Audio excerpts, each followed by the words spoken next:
নজিরবিহীন ঘটনা, জীবিত মেয়ের শ্রাদ্ধ করল তার পরিবার।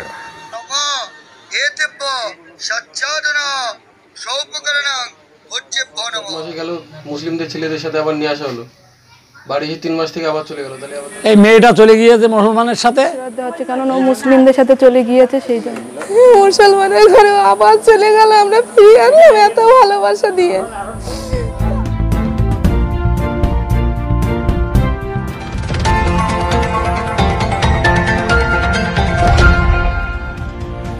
পরিবারের অমতে বিয়ে করায় জীবিত মেয়ের শ্রাদ্ধ করল তার পরিবারের সদস্যরা।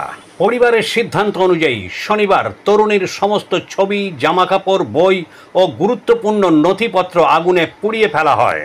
ঘরের মেয়ের স্মৃতিচিহ্ন মুছে ফেলে তারা ঘোষণা করেন তাদের মেয়ে রাখি তাদের কাছে মৃত। নদিয়ার কৃষ্ণগঞ্জের শিবনিবাস গ্রাম পঞ্চায়েতের খাটুরা উত্তরপাড়ার বাসিন্দা প্রথম বর্ষের ছাত্রী রাখি ভালোবেসে বিয়ে করেছিল অন্য ধর্মের এক যুবককে। পরিবার এই ঘটনা মেনে নিতে না পেরে জীবিত মেয়ের শ্রাদ্ধ করল তারা। বাবা কোথায়? বাবা বাইরে আছে। তো হঠাৎ আপনার জীবিত আপনার ভাইজিকে শ্রাদ্ধ করছেন কেন? মানুষ একবার ভুল করে, দুবার তো বিয়ে করা যায় না বারবার। কি ভুল করেছিল? একবার 14 মাসে গেল, মুসলিমদের ছেলেদের সাথে আবার নিয়ে আসা হলো, বাড়ি 3 মাস থেকে আবার চলে গেল। তাহলে আবার তার শ্রাদ্ধ করবে না, কি করা হবে? আপনারা মেনে নিতে পারতেন তো? না। যদি আবার ফিরে আসে? আর ফিরে আসলেও নেওয়া হবে না তো। এই মেয়েটা চলে গিয়েছে মুসলমানের সাথে, এই জন্যই মেয়ের মা বাবা তার স্মৃতি রাখবে না, তার শ্রাদ্ধ শান্তি করে তার বিদায় করে দিচ্ছে। আপনি কি হয় ওর? কাকি হই। শ্রাদ্ধ করছে কি আজকে? কাকা, বাবা বাড়ি নেই, তো কাকাতে শ্রাদ্ধ করছে। বাবা কোথায় থাকে? বাবা হলো ইসরায়েলে থাকে, বিদেশে। আচ্ছা, তো কেন জীবিত মানুষের শ্রাদ্ধ হচ্ছে কেন? জীবিত মানুষের শ্রাদ্ধ হচ্ছে কারণ ও মুসলিমদের সাথে চলে গিয়েছে, সেই জন্য মনের অনুরাগে সেই জন্য শ্রাদ্ধ হচ্ছে। ওকে আমরা নিয়ে এসেছিলাম, ওকে আমরা অনেক বুঝাইছি, বুঝানোর পরেও ও আমাদের মারিনি, সেই জন্যই ওরা আমরা শ্রাদ্ধ করছি। আবার চলে গিয়েছে। আপনারা মেনে নিতে পারতেন না? মুসলিমদের কোনো মেনে নেওয়া যায়? আমরা এক ধর্ম, ওরা এক ধর্ম। যদি আবার ফিরে আসে? আমরা নেব না তোকে। ফিরে না আসার জন্য তো আমরা শ্রাদ্ধটা করছি। ভালোবাসার মর্যাদাও দিল না, ও সেই ঘরে আবার চলে গেল।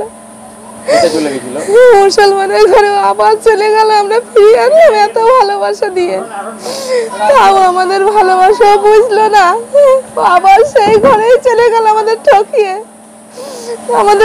যে ও যদি সুখী হয় তো হোক, সেখানে যে আমরা আর চাইনি। আমি ও জন্ম দিয়েছিলাম, আমি ওর শ্রাদ্ধ করে মুক্তি পেতে চাই।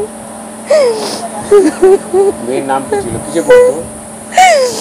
রিয়া বিশ্বাস, কলেজে ফার্স্ট ইয়ারে পড়তো। কবে গেছিল? প্রথমে গিয়েছিল মাঘ মাসে, তারপর আমরা চৈত মাসে আবার ফিরে এনেছি। এনে আমাদের কাছে 3 মাস ধরে রয়েছে। এত অভিনয় আমাদের সাথে করে গেল, আমরা বুঝতেও পারিনি যে আবার চলে যাবে।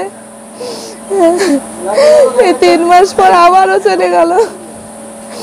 আমাদের ভালোবাসা যখন ও বুঝলো না, ওর আমরা আর চাইনি, আমরা আর কোনো সময় আর চাই না। আমার আরো 2টো ছেলে মেয়ে আছে জমজ, আমি তাদের নিয়েই থাকতে চাই।